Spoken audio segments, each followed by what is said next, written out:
Mga senior, alam mo ba kung bakit kahit mahimbing ang tulog mo, ay gigising ka pa ring naninigas ang mga kasukasuan, nanhihina ang katawan, o tila wala kang balanse tuwing umaga?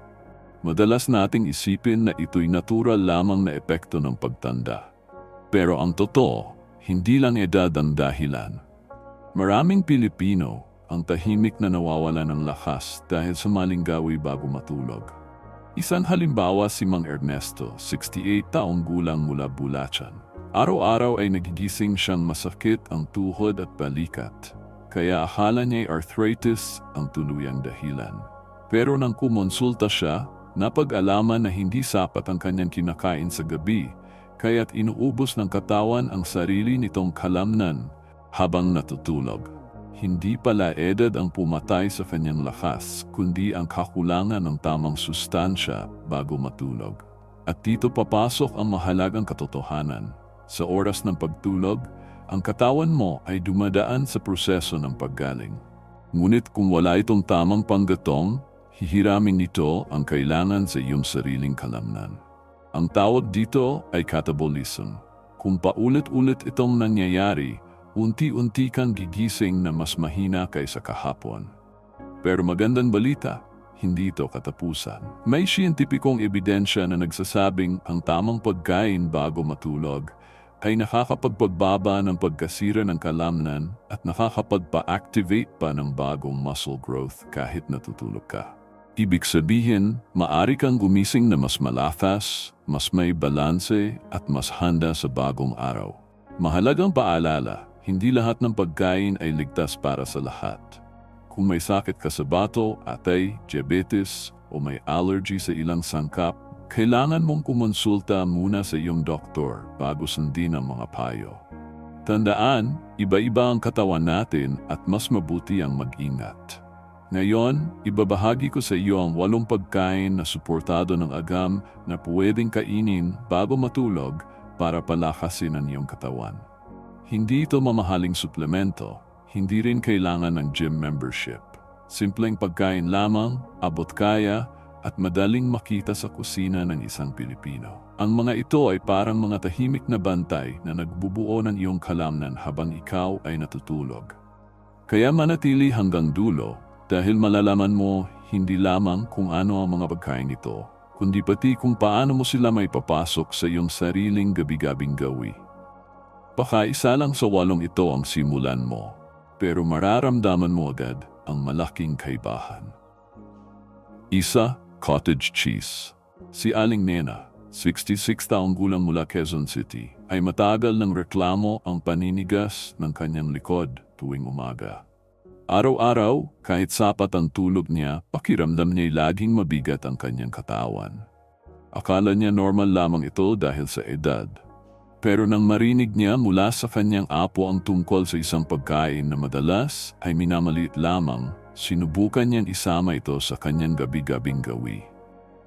Cottage cheese. Kung tutuusin, simple lamang ang cottage cheese. Pero para sa mga senior, isa itong napakahalagang pagkain bago matulog. Bakit? Dahil ito ay mayaman sa proteinang tinatawag na casein. Ang casein ay natutunaw ng dahan-dahan, kaya't unti-unting inilalabas ang mga amino acid sa loob ng 6 hanggang 8 oras habang natutulog ka. Ibig sabihin, habang natutulog si Aling Nena, may tuloy-tuloy na panggatong ang kanyang mga kalamnan para hindi masira at tuloy pang lumakas. May isang pag-aaral mula sa isang respetadong journal sa nutrisyon na nagsabing ang mga matatanda na kumain ng cottage cheese bago matulog ay nakaranas ng higit 30% pagtaas sa muscle protein synthesis. Sa madaling salita, kahit walang matinding ehersisyo, nakakatulong ang cottage cheese na buuin muli ang kalamnan. Isang maliit na mangkok, mga kalahating tasa o humigit kumulang 100 gramo, 30 minuto bago matulog. Maari mo itong dagdagan ng kaunting hiwa ng saging o patak ng pulot para maging mas malasa. Kung nais mo pang dagdagan ng benepisyo, lagyan ng konting chia seeds na nagbibigay ng omega-3 at fiber.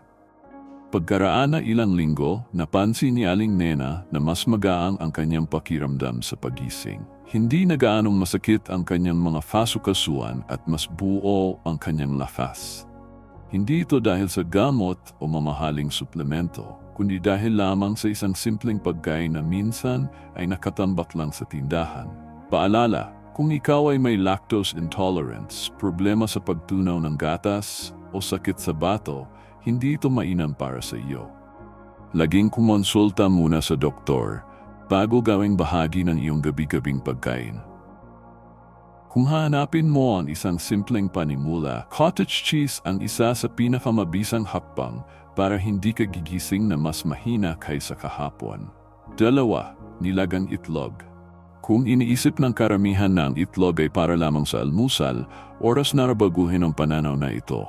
Para sa mga senior na higit sa 60, ang isang simpleng nilagang itlog bago matulog ay maaring magsilbing proteksyon laban sa pagkawala ng kalamnan. Bakit? Dahil ang itlog ay may taglay na humigit kumulang 6 na gramo ng kumpletong protina.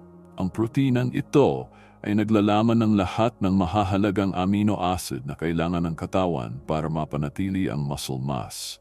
Ngunit ang pinapahalagahan dito ay ang leucine. Ang leucine ay parang switch na nag-activate ng proseso ng muscle protein synthesis o ang paggawa muli ng kalamnan habang natutulog ka. Habang tumatanda, natural na bumababa ang kakayahan ng katawan na gamitin ang protina para muling magtayo ng kalamnan. Ang tawag dito ay anabolic resistance. Kaya't kahit kumain ka ng karaniwang dami ng protina sa araw, minsan ay hindi sapat ang epekto nito. Ang itlog dahil may mataas na kalidad na protina at sapat na leucine ay nakakatulong na malampasan ang limitasyong ito. Isang pag-aaral noong 2021 na inilathala sa isang kilalang journal sa nutrisyon ang nagpakita na ang mga matatandang kumain ng itlog bago matulog sa loob ng 2 linggo ay nagkaroon ng 19% mas mataas na retention ng kalamnan kumpara sa mga hindi kumain. Dagdag pa rito, tumaas din ang antas ng growth hormone na tumutulong sa pag-aayos ng tissue at mas mabilis na pagbawi. Para magamit ito ng tama, kumain ng 1 o 2 nilagang itlog mga 30 minuto bago matulog. Pwede mo itong lagyan ng kaunting turmeric o itim na paminta. Ang turmeric ay may anti-inflammatory effect, habang pinapahusay naman ng paminta ang pagsipsip ng curcumin mula rito. Maaari mo ring ipares ang itlog sa hiwa ng avocado o maliit na piraso ng whole grain toast para mas masustansya at nakabubusog. Paalala, kung mataas ang iyong cholesterol, may gallbladder problem, o may restriction sa pagkain ng itlog dahil sa kondisyon sa puso, mas mabuting limitahan ang dami o kumonsulta muna sa doktor bago gawing gabi-gabing nakasanayan. Ang kagandahan ng itlog ay hindi lamang ito mura at madaling ihanda. Ito ay mabilis ding natutunaw at nagbibigay ng sapat na proteksyon sa kalamnan sa oras na kailangan ng iyong katawan ang fuel sa buong magdamag. 3. Tuna sa olive oil. Si Mang Rolando, 70 taong gulang mula sa Batangas, ay dating mangingista. Madalas siyang gumigising na matamlay at may pananakit ng mga binti. Ngunit nang bumalik siya sa isang simpleng pagkain na kilalang-kilala niya sa kanyang kabataan, napansin niyang unti-unting bumabalik ang sigla niya. Hindi ito mamahaling bitamina, kundi isang lata lamang ng tuna na nakababad sa olive oil. Ang tuna ay isa sa pinakamayamang pinagkukunan ng leucine, isang amino acid na critical sa pagpapanumbalik ng kalamnan. Kapag pinagsama sa olive oil, mas bumabagal ang pagtunaw ng protina, kaya't mas matagal na pinapain ang mga kalamnan habang natutulog ka. May isang pag-aaral noong 2020 na nagpakita na ang kombinasyong ito ay nagresulta ng 34% pagtaas sa overnight muscle protein synthesis sa mga matatandang kalahok. Bukod pa rito, mas kaunti rin ang pananakit ng kanilang katawan sa pagising. Madali lamang itong gawin. Kalahating lata ng tuna sa olive oil, ipares sa ilang hiwa ng pipino o whole grain crackers at mayroon ka ng masustansyang merienda bago matulog. Ang sikreto ay ang langis mismo. Huwag basta-bastang piliin ang nasa tubig. Ang olive oil ang magpapahaba ng sustansyang naihahatid sa katawan. Sa puntong ito, kung nakikita mong mahalaga ang ganitong mga tip para sa kalusugan ng mga senior, inaanyayahan kitang mag-subscribe sa channel na ito. Sa ganitong paraan, lagi kang nauna sa aming mga bagong payo para manatiling malakas, masigla at malusog kahit lampas 60. Pagkaraan ng 3 linggong pagkain ni Mang Rolando ng tuna bago matulog, ikinuwento niyang mas magaang ang kanyang pakiramdam at mas mabilis ang kanyang hakbang sa umaga. Hindi na rin siya madaling mapagod kapag naglalakad papunta sa palengke. Para sa kanya, simpleng pagkain ito, ngunit naging malaking kaalyado laban sa unti-unting paghina ng katawan. Paalala, kung ikaw ay may mataas na uric acid, gout o limitasyon sa pagkain ng isda, iwasan ang madalas na pagkain ng tuna. At kung may problema ka rin sa kolesterol, mainam na kumonsulta muna bago gawing regular na gawi. Hapat gatas na may turmeric. Si Aling Felisa, 72 taong gulang mula sa Cavite, ay matagal ng hirap makatulog. Madalas ay nagigising siya tuwing hating gabi dahil sa pananakit ng kanyang mga kasukasuan. Ngunit isang gabi, tinuruan siya ng kanyang anak na subukan ang isang lumang gawi na ngayon ay suportado na ng modernong agham. Ang pag-inom ng mainit na gatas na may turmeric bago matulog. Sa una, nag-alinlangan si Aling Felisa.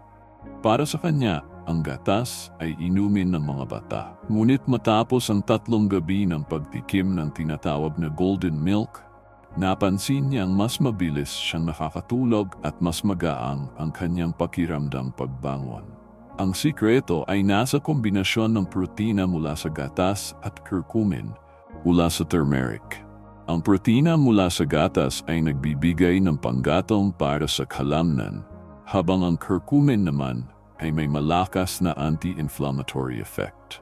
Ayon sa isang pananaliksik noong 2022, ang mga matatandang uminom ng inumin na may curcumin bago matulog ay nakaranas ng 32% pagtaas sa muscle protein synthesis at mas kaunting pananakit sa umaga. Bukod pa rito, nabawasan din ang markers ng pamamaga sa kanilang mga kalamnan. Paano ito ihanda? Painitin ang 1 tasa ng gatas, maaring gatas ng baka o plant-based milk tulad ng almond o soy na pinatibay ng calcium at protina. Huwag hayaang kumulo. Idagdag ang kalahating kutsarita ng turmeric powder at 1 kurot ng itim na paminta para mas epektibong masipsip ang curcumin. Kung nais ng kaunting tamis, lagyan ng konting pulot. Inumin ito mga 30 minuto bago matulog. Pagkaraan ng 2 linggo, ikinuwento ni Aling Felisa na hindi na siya madaling magising sa kalagitnaan ng gabi. Mas mahimbing ang kanyang tulog at mas magaan ang kanyang pakiramdam sa umaga. Sa simpleng ritual na ito, nakahanap siya ng natural na paraan para labanan ang pananakit at panghihina. Paalala, kung ikaw ay may lactose intolerance, maaring gumamit ng plant-based milk. Ngunit kung umiinom ka ng gamot na pampalabnaw ng dugo, blood thinner, kailangan mag-ingat sa turmeric dahil maaari itong makipag-ugnayan sa gamot. Palaging ikonsulta muna sa doktor bago gawing regular na inumin. 5. Greek yogurt. Kung naghanap ka ng isang pagkain bago matulog na hindi lamang para sa kalamnan, kundi pati na rin para sa iyong tiyan at puto, ang Greek yogurt ang isa sa pinakamahusay na pagpipilian. Ito ay mas masustansya kaysa sa regular na yogurt dahil sumailalim ito sa masusing proseso ng pag-strain. Kaya mas mataas ang protina, mas mababa ang asukal, at mas makapal ang tekstura. Ano ang benepisyo nito para sa mga senior? Una, ang proteinang taglay nito ay casein din na natutunaw ng dahan-dahan at nagbibigay ng tuloy-tuloy na supply ng amino acids habang natutulog ka. Ikalawa, mayroon itong probiotics na nakakatulong sa digestion at kalusugan ng bituka. Ikatlo, ito ay mayaman sa calcium na critical para sa kalusugan ng buto at para mabawasan ang pananakit at pulikat sa gabi. Isang clinical study na inilathala sa isang international nutrition journal ang nagulat na ang mga matatandang kumain ng high-protein Greek yogurt bago matulog ay nakaranas ng 34% pagtaas sa muscle protein synthesis. Dagdag pa, mas mataas ang enerhiya nila pagising sa umaga at mas mababa ang stiffness o paninigas ng kalamnan. Paano ito gamitin? Kumain ng kalahating tasa ng plain unsweetened Greek yogurt, mga 30 hanggang 45 minuto bago matulog. Maaari mo itong dagdagan ng kaunting cinnamon, ilang piraso ng sariwang berries, o patak ng vanilla extract para sa lasa. Kung nais pang dagdagan ang nutrisyon, haluan ng isang kutsarita ng chia seeds para sa omega-3 at fiber. Iwasan lamang ang pre-flavored o matatamis na uri dahil maaari itong makasama sa tulog at makapagtataas ng asukal sa dugo. Paalala, kung ikaw ay may lactose intolerance, maaring makaranas ng hindi magandang reaksyon tulad ng pananakit ng tiyan o pagtatay. May mga alternatibong lactose-free Greek yogurt na mas ligtas. At kung may chronic kidney disease ka, kailangan mag-ingat dahil mataas din sa protina ang Greek yogurt. Mas mabuti pa rin kumonsulta sa doktor bago ito gawing regular na bahagi ng iyong gabi. Sa kabuuan, ang Greek yogurt ay hindi lang masarap at madaling kainin. Isa itong kumpletong all-in-one na pagkain bago matulog, proteksyon sa kalamnan, tulong sa pagtunaw at suporta sa kalusugan ng buto. 6. Almond butter. Si Mang Delphin, 65 taong gulang mula sa Pampanga, ay matagal lang sanay na magising sa madaling araw na may paninikip sa mga kalamnan at hirap muling makatulog. Isang gabi, dinalhan siya ng kanyang apo ng maliit na garapon ng almond butter. "Lolo, tikman mo ito bago matulog," wika ng apo. Sa unay nagduda siya, isang kutsara lang ba ng palamang ito ang makapagpabago sa kanyang kalagayan? Ngunit nang sinubukan niya, unti-unti niyang napansin na gumagaan ang pakiramdam niya tuwing paggising. Ano ba ang sikreto ng almond butter? Una, naglalaman ito ng malusog na unsaturated fats na nagpapabagal sa pagtunaw. Dahil dito, tuloy-tuloy ang supply ng enerhiya sa katawan habang natutulog ka. Ikalawa, may plant-based protein ito na nagbibigay ng mahalagang amino acid para sa pagpapanatili ng kalamnan.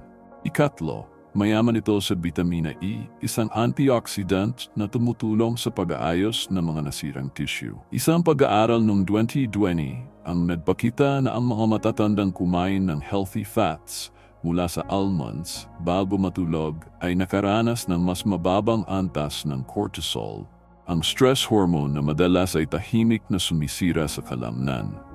Mas naging kalma ang kanilang katawan at mas epektibo ang paggaling sa magdamag. Paano ito gamitin? Kumuha ng isang kutsara o humigit kumulang 15 gramo ng natural na almond butter, 30 minuto bago matulog. Maaari itong kainin diretso mula sa kutsara, ipahid sa isang hiwa ng mansanas, o ilagay sa isang pirasong whole grain toast. Ang mahalaga ay pumili ng natural na bersyon na walang ididinagdag na asukal, asin, o hydrogenated oils.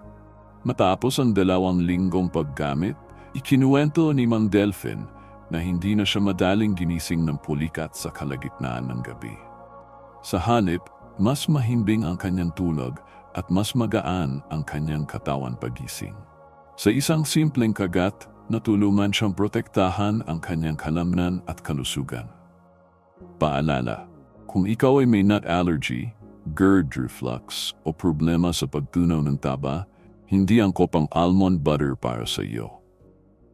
Ang sobrang pagkain nito ay maaaring magdulot ng dagdag na timbang, kaya't limitahan lamang sa isang kutsara bawat gabi. 7. Tart cherry juice. Si Lola Esther, 72 taong gulang mula sa Laguna, ay kilala sa kanilang barangay bilang masipag na mag-alaga ng apo. Ngunit sa tuwing gabi, hirap siyang makatulog dahil sa pananakit ng kanyang mga tuhod at pinti. Madalas siyang gumising ng ilang beses at nagrereklamo ng matinding paninigas sa umaga. Isang kapitbahay ang nagrekomenda sa kanya ng isang kakaibang inumin na bihira sa Pilipinas, ngunit kilalang-kilala na sa ibang bansa. ang tart cherry juice. Nang una niya itong sinubukan, medyo asim ang lasa kaya't inisip niyang hindi ito bagay sa kanya. Ngunit matapos ang 1 linggong pag-inom ng 4 hanggang 6 na onsa bago matulog, napansin niyang mas mahimbing ang kanyang tulog at mas magaang ang kanyang pakiramdam sa paggising. Hindi na rin kasing tindi ang pananakit ng kanyang mga kasukasuan. Ano ba ang mayroon sa tart cherry juice? Una, nagdalaman ito ng melatonin, isang natural na hormone na responsable sa pagtulog. Ikalawa, puno ito ng anthocyanins, mga antioxidant at anti-inflammatory compound na tumutulong magpababa ng oxidative stress at pamamaga sa kalamnan. Isang pag-aaral noong 2019 ang nagpakita na ang mga matatandang umiinom ng tart cherry juice bago matulog ay nakaranas ng 15% na pagbuti sa kalidad ng tulog at 33% mas kaunting pananakit ng kalamnan. Mahalaga lamang na pumili ng unsweetened o purong tart cherry juice, hindi yung mga matamis na commercial blends na puno ng asukal. Maaari na itong haluan ng kaunting tubig kung masyadong matapang ang lasa. Ang tamang dami ay mga 120 hanggang 180 meters bago matulog. Matapos ang 2 linggo, ibinahagi ni Lola Esther na nakakapaglaro na siya ng mas matagal kasama ang mga apo niya dahil mas magaan at mas masigla ang kanyang katawan. Sa simpleng baso ng inumin na ito, nakahanap siya ng natural na paraan para bumuti ang tulog at kuminhawa ang pakiramdam. Paalala, kung ikaw ay diabetes o problema sa asukal sa dugo, kailangang mag-ingat. Pumili lamang ng unsweetened variety at kumonsulta muna sa doktor bago gawin itong regular na gawi. 1. Whey protein shake. Kung iniisip ng karamihan na ang whey protein ay para lamang sa mga kabataang nagbubuhat sa gym, oras na para baguhin ang pananaw na ito. Para sa mga senior na higit sa 60 taong gulang, ang whey protein ay isa sa pinakamahalagang sandata laban sa pagkawala ng kalamnan. Bakit? Dahil habang tumatanda, natural na bumababa ang kakayahan ng katawan na gamitin ang protina para muling magtayo ng kalamnan. Ito ang tinatawag na anabolic resistance. Kahit na kumakain ka ng karne o isda sa araw, hindi kasing epektibo ang pagsipsip ng iyong katawan kumpara noong kabataan mo. Dito pumapasok ang whey protein. Ito ay isang uri ng protina na galing sa gatas at kilala bilang fast-digesting protein. Ibig sabihin, mabilis itong natutunaw at direktang nakakarating sa kalamnan. Ngunit higit sa lahat, ang whey protein ay may mataas na konsentrasyon ng leucine, ang amino acid na nagsisilbing on-switch ng muscle protein synthesis. Sa madaling salita, kung walang sapat na leucine, hindi magsisimula ang proseso ng pagbubuo ng kalamnan, kahit marami ka pang ibang protina na kinakain. Isang clinical trial mula sa isang kilalang American Clinical Nutrition Journal ang nagulat na ang mga matatandang higit sa 65 taong gulang na uminom ng 40 gramo ng whey protein bago matulog ay nagpakita ng 22% pagtaas sa overnight muscle protein synthesis. Ang resulta, mas malakas ang kanilang kalamnan, mas mabilis ang paglakad, at mas maganda ang balanse kumpara sa grupo na walang whey protein. At ang pinakamagandang balita, ang epekto ay nakita kahit wala silang ginagawa na matinding ehersisyo. Paano ito gamitin? Maghalo ng 1 scoop ng whey protein powder sa 1 baso ng tubig o unsweetened almond milk.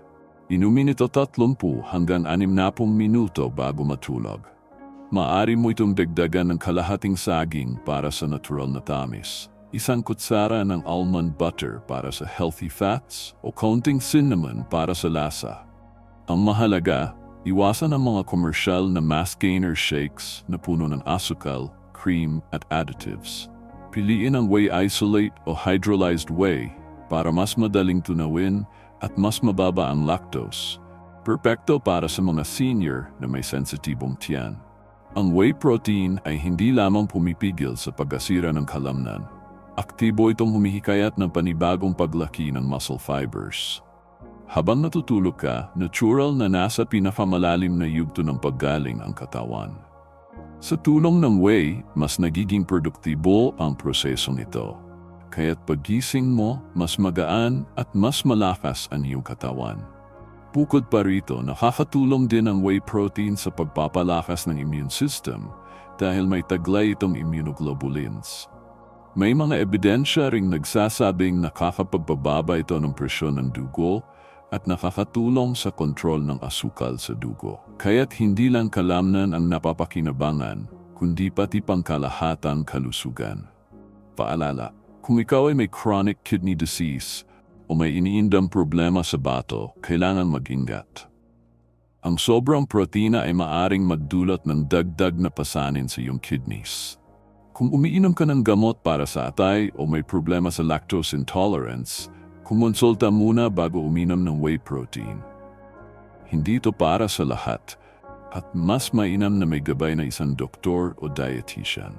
Isipin mo ito, bawat scoop ng whey protein bago matulog ay parang magbibigay ng signal sa katawan mo na simula ng pagtatayo. Para itong maliit na construction crew na nagtatrabaho habang ikaw ay natutulog. Kaya't sa paggising mo, hindi ka na basta mahina at naninigas, kundi mas handa sa bagong araw. Bonus sa gining.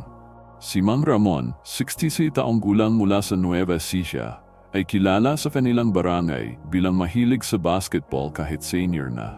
Ngunit nitong mga nakaraang taon, madalas siyang mapuyat dahil sa paulit-ulit na pulikat sa binti tuwing gabi. Naging routine na niya ang magising sa madaling araw, hawak ang kanyang binti, at hirap muling makatulog.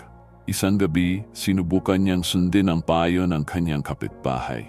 Kumain ng isang pirasong saging bago matulog. Simple lamang at halos araw-araw niyang nakikita sa kanilang bakuran. Pagkaraan ng ilang gabi, napansin niyang bumaba ang dalas ng kanyang pulikat at mas mahimbing ang kanyang tulog. Ano ang sikreto ng saging? Una, mataas ito sa potassium at magnesium, dalawang mineral na kritikal sa pagganang kalamnan at nerbiyo. Ang potassium ay tumutulong sa balanse ng electrolytes at pumipigil sa sobrang paninigas ng muscles. Samantala, ang magnesium ay natural na relaxant na nakakatulong magpahinga ang katawan at utak bago matulog. Ikalawa, naglalaman din ito ng vitamin B6 na tumutulong sa paggawa ng melatonin, ang hormone na nag-uudyok ng maayos na tulog. Mura, madaling hanapin, at walang komplikadong preparasyon. Isang hinog na saging lang bago matulog ay sapat na para makuha ang benepisyo. Maari mo itong kainin ng diretso o ipares sa kaunting peanut butter o oatmeal kung gusto mo ng mas sustansyang merienda. Paalala, kung ikaw ay may diabetes o mataas ang blood sugar, kailangan mag-ingat. Ang saging ay may natural na askal na maaring makaapekto sa iyong glucose levels. Kung gusto mong subukan, kumonsulta muna sa doktor o dietitian para sa tamang dami at oras ng pagkain. Sa kaso ni Mang Ramon, isang simpleng saging gabi-gabi ang naging tulay para maibalik ang kanyang masiglang umaga. Mga senior, natapos natin ang 9 na pagkain na maaring maging kaalyado ninyo laban sa panghihina ng katawan habang kayo natutulog. Mula sa cottage cheese, itlog, tuna sa olive oil, gatas na may turmeric, Greek yogurt, almond butter, tart cherry juice, whey protein, hanggang sa bonus na saging. Lahat ito ay may kani-kaniyang papel sa pagpapanatili ng lakas at sigla. Ang mahalaga, hindi mo kailangang bilhin ang lahat ng sabay-sabay. Pumili ka lang na 1 o 2 bagay na madaling mahanap at abot kaya at subukan mong gawing bahagi ng iyong gabi-gabing gawi. Ang simpleng pagbabago ay maaring magbigay ng malaking epekto sa kalusugan mo, lalo na sa pag-iwas sa pulikat, paninigas at panghihina ng kalamnan tuwing umaga. Ngayon ay gusto kong marinig ang iyong opinyon. Alin sa 9 na pagkain ang kaya mong simulan ngayong gabi? Ay comment mo sa ibaba at ibahagi rin kung may personal kang karanasan. At huwag kalimutan, mag-subscribe sa channel na ito para lagi kang nauna sa mga bagong payo para sa senior health. Ibahagi rin ang video na ito sa iyong mga kaibigan at mahal sa buhay. Dahil lahat tayo ay nararapat manatiling malakas at may sigla kahit lampas 60. Tandaan, hindi kailanman huli para alagaan ang sarili. Kahit isang maliit na kagat ng tamang pagkain bago matulog, ay maaring maging susi sa mas mahaba, mas malakas at mas masayang buhay.